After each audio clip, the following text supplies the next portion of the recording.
Welcome to the deep dive. Our mission to take complex stuff and basically pull out the insights you need fast. Today, we're diving into something pretty unique, a guide for summarizing spoken text. And it makes these, well, surprising connections between grammar and just communicating clearly. The source is excerpts from the PTE Listening Summarized Spoken Text Guide.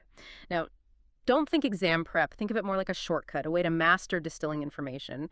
Perfect if you need to grasp things quickly. Yeah, and what's really fascinating, I think, is how this guide doesn't just give you tips like do this, do that. It actually breaks down the mechanics of language itself, and that reveals this really powerful technique for making summaries that are super clear and concise. Okay, so let's start with the task itself. In the Pearson Test of English, the PTE, there's this section, Summarize Spoken Text. Basically, you listen to a short talk, maybe 60 to 90 seconds, and then you've got 10 minutes to summarize it. Right, and here's the constraint. The summary has to be a single paragraph and specifically between 50 and 70 words. Test takers usually get 2 or 3 of these. And if you think about that, hitting that word count, 50 to 70 words, while still getting the main idea across, that's tough. It's a really common hurdle, actually, not just in tests, but, everywhere. And that's where the guide offers this kind of brilliant solution. Okay, let's unpack this core idea. The guide really hammers home the importance of transitive verbs. It says understanding these is like the most important thing. So what is that?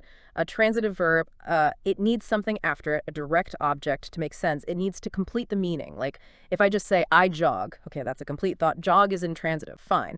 But the guide points out verbs like I mentioned, well, mentioned what? Or I said what? I described, I discussed. They all need that what part. Exactly. And that raises the question, doesn't it? Why is this specific grammar point so fundamental here? Well, it's because these verbs naturally force you to include what was talked about. They push you towards completeness in your summary, almost automatically. Okay, so how do you actually use this? The guide gives a specific procedure, they call it Procedure 1 for this task, and also for another one called Retell Lecture, and it builds right on those transitive verbs. The structure they suggest is something like this. The speaker was talking about. Then you state the topic. Then, he, she mentioned. He, she described. He, she said. He, she stated, sees it. And then finally, he, she talk about. See, Lace? All those blanks need filling. Yeah, you can really see how that structure guides you. It forces you to look for the direct objects, the key information for each of those points. It ensures you grab those key pieces systematically rather than just, jotting down random words you heard. It's like a scaffold. Right. So, okay, the verbs help you capture the core message, but then there's that word count, 50 to 70 words. How do you get there efficiently without just adding like filler words? And this is where the guide introduces another key technique, using noun clauses. Noun clauses. This is clever. Yeah. So basically, a noun clause is a dependent clause, like a mini sentence that can't stand alone. You create it by sticking a specific kind of word, a subordinate conjunction, right after one of those transitive verbs. The example they give is, he mentioned that people don't always do the right thing. So that is the conjunction. Oh. And the bit in brackets is the noun clause. It expands the idea. And they list the useful conjunctions. That is the most common one. But also how, like, the way something happened, why for a reason, who for a person, where for a place, when for a time, and what for a thing. These words, these information question words, they basically let you slot in specific details really neatly. And here's where it gets really interesting, I think. This isn't just, dry grammar. It's a strategic move. By using these noun clauses, you're essentially extending your summary, but with substance. You add meaningful detail, making it comprehensive, but still tight. It's efficient. Okay, and another interesting point is about the talks themselves. Pearson Education, the company behind PTE, they make a point of using authentic talks.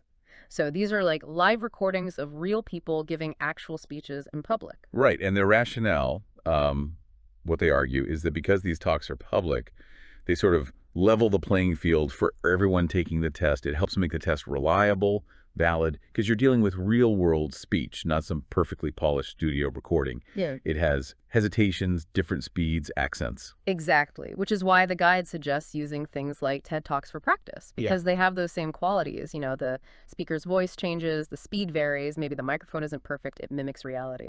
Okay, so let's make this concrete. The guide provides a really cool example to talk about: soap bubbles. Soap bubbles. Okay. Yeah. And it shows the kind of notes you might take, the key points. Huh. First, Bubbles are made of simple stuff, air, water, soap, mixed right. Second, they're always changing colors, right? Because of Uh, light interacting with the bubble's film as its thickness changes. Third, it gets a bit sciencey. Water molecules, H2O, they tend to curve inwards, forming like a half-sphere shape. That's yeah. surface tension. Surface tension. Yeah, the surface acts like an elastic sheet, molecules pulling inwards. But then fourth point, adding soap actually reduces that tension, makes the water more elastic, easier to stretch into a bubble. Okay, so soap makes it stretchier. Got it. And the last point is fascinating. The guide calls a bubble a mathematical problem solver A problem solver. How so? because it's always trying to achieve geometric perfection. A sphere is the shape that holds the most volume with the least possible surface area. So nature, or physics, makes the bubble form a perfect sphere to minimize that surface area. That's why a single bubble is always round. Wow. Okay, that's actually surprisingly deep for a soap bubble. Who knew? And it's a great example of the kind of, detailed, maybe unexpected information you might get in one of these talks. You have to pull out the key science bits. Exactly. And it shows how you can break down even a complex scientific thing using that structure we talked about. So here's the possible answer the guy gives, applying that procedure and the noun clauses to the soap bubble talk. Listen to how it fits together. The speaker was talking about soap bubbles. She mentioned that they are made up of water, air, and soap. She described how soap bubbles change colors in the light. Quote, she said that soap bubbles also change shape like an elastic band. She stated how soap bubbles are a mathematical problem solver because they create a sphere. Finally, she talked about why a bubble is always in the shape of a sphere. See? Hits the points, uses the clauses, stays concise. Yeah, that flows really well. And if we connect that back, you can really see how that structure, using those noun clauses with that how, why, lets you pack in a lot of that specific scientific detail. You get the what, the how, the why, clearly and importantly within that tight word count. It really works. It turns complexity into, well, manageable chunks. So, wrapping this up, the big takeaway from this deep dive isn't really just about passing an English test, is it? It's about learning this really powerful skill for dealing with all the information that's thrown at us constantly. It's like having, I don't know, linguistic x-ray vision. You can cut through the noise and grab the core message quickly and accurately, whether it's a lecture, a meeting, whatever. Absolutely. Which brings up an important question, maybe something for you, the listener, to think about. Beyond tests, how many everyday situations, conversations, articles you read, complex reports at work, how much better could you understand and then communicate them if you consciously try to identify the who, what, why, when, where, and how, applying these simple but really quite powerful language tools? Yeah, that's a great point. So we encourage you, start listening for those key elements. Turn every conversation, every piece of information into maybe a little aha moment. It's about becoming that person who can connect the dots and bring clarity. Thanks for joining us on the deep dive.